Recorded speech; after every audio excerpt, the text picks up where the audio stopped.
So I've just got back from the gym and I've done a food shop and just hanging out in my fleece. I absolutely love this fleece. I got it for my birthday and it's so comfy. And I thought I would do another little video because my head has been popping off with a few things again, as per. So this video, I kind of want to talk about the body and how your body is very connected to your emotional safe space. So our subconscious is always trying to keep us safe, right? And we've learned quite a lot of strategies to keep us safe. Sometimes we've learned unhealthy attachment styles from childhood because we felt unsafe there, and then we bring it into adulthood. But one thing that the body does is it connects to the subconscious, and it tries to come into your conscious space if it feels threatened. Now, this sounds like a random, like, why is Beth talking about this? But one thing I've started to learn, particularly in the last 6 months, is that your body communicates to you all the time. And in the world that we live in now, we ignore it so often.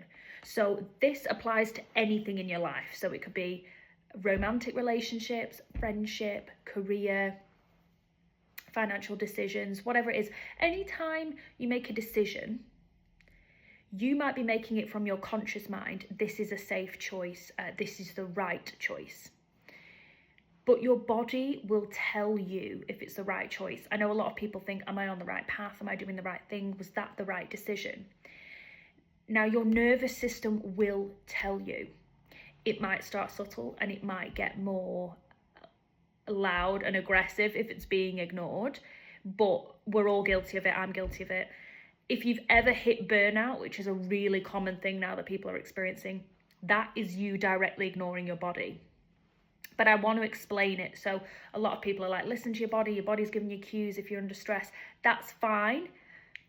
And identifying that is fine. Sometimes we're in positions where we're like, but I've taken this job and I hit burnout, but I can't do anything about it. I need this job, or I've started this relationship and it's making me really anxious, it's making me really unhappy, but I don't want to be alone.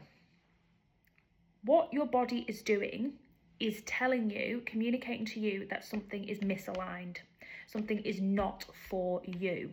And we ignore it for so many different reasons, and it's not you being bad. I've ignored my body so many times, but recently, the position that I'm in now, I've lost a lot of things that I clung to very heavily last year that weren't for me.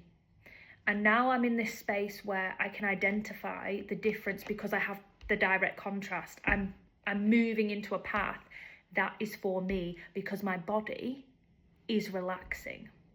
Now that sounds like, okay, that's obvious, but it isn't. I think a lot of people, until you end that relationship, until you detach from that friendship, until you have that conversation with your family member, until you switch jobs, until you change your routine, until you join that class that you've been saying for 8 years, I'll join that spin class, I'll join that book writing class, I'll go out and go on that holiday.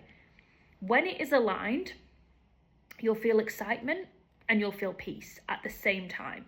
You'll get this sense of childlike joy back. That is your body telling you, this is where you're meant to be. And this can kind of link onto your purpose.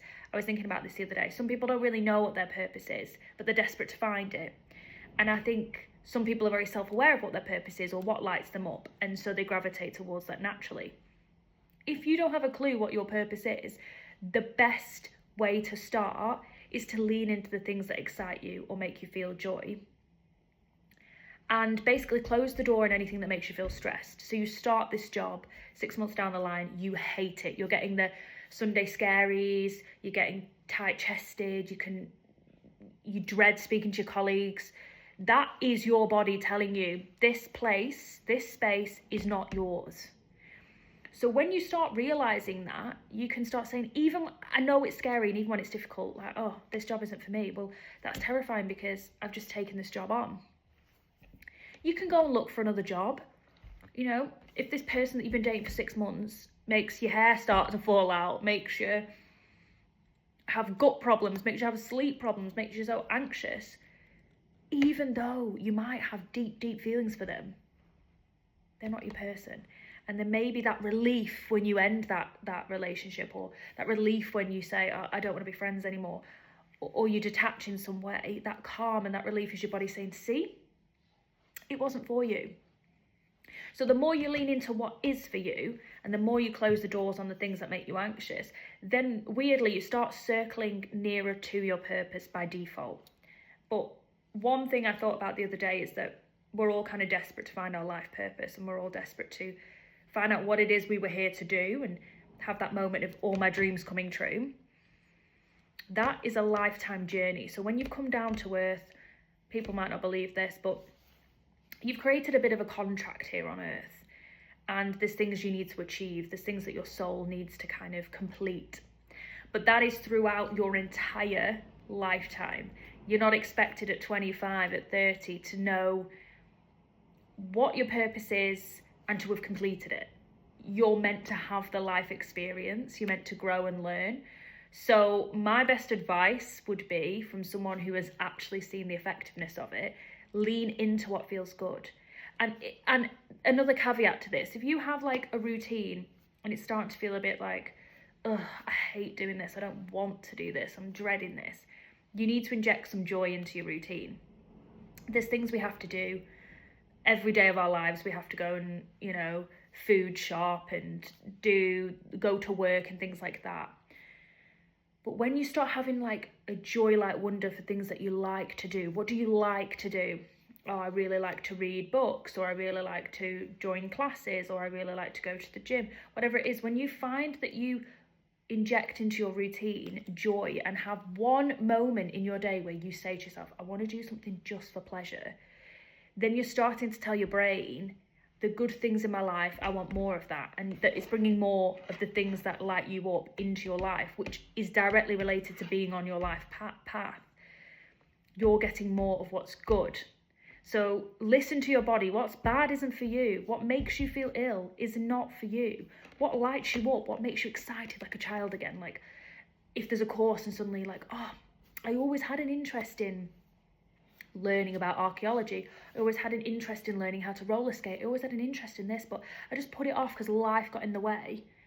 If you injected that into your routine and you had all of those beautiful chemicals like dopamine and serotonin and endorphins, and you might socialize and you might get oxytocin from connecting with people, that will bring so much energy back into your life. And you'll say, actually, you have to fundamentally remember, all of us do, and we keep forgetting this, life is to be enjoyed. It's not always meant to be difficult. Of course we have difficult patterns, and I'm not saying at all that doesn't happen, but we should remember that our default state should be childlike joy, not stress, not aggro. And there's loads of things that create aggro. I have loads of things in my life I'm worried about: finances, health, relationships, the future. We all do. But our everyday, we should be more present, and we should be purposefully injecting joy into it, because that makes everything worthwhile. And it means you are living, loving, and at this higher vibration in your daily life instead of fighting against it. If you have resistance in your life, it's because you're not just leaning into joy. You're not just leaning into like flow state. So for example, when you're doing a task and you're completely immersed in it, that's flow state. As human beings, we've stopped doing that so much because we're on the clock all the time. But you do have patterns in your day. Maybe last thing at night or first thing in the morning, you might have 20 minutes. What could you do in those 20 minutes that are for you? Even if it's, I'm just going to have a coffee and I don't care, or I'm going to journal, or I'm going to go for a walk as soon as I get up in the morning. When you start making like little fun adventures in your day, as opposed to this is a chore, your brain will respond entirely differently, and you will have a much more positive daily experience. And remember, we are only ever living in the present. We're not needing to concern ourselves with the future and the past too much. We need to enjoy this moment, because this moment is only here right now. And the whole purpose of our human experience is to enjoy our time here on this plane. And I think sometimes we forget about that. So I've been working through this and reminding myself, but I just think this is a really beautiful message to send to other people. Remember, the default state is joy. Go and find it, and you will know what lights you up. You'll know in your body because of how it feels. just keep leaning into that feeling, because it will get you nearer long term to everything that you want.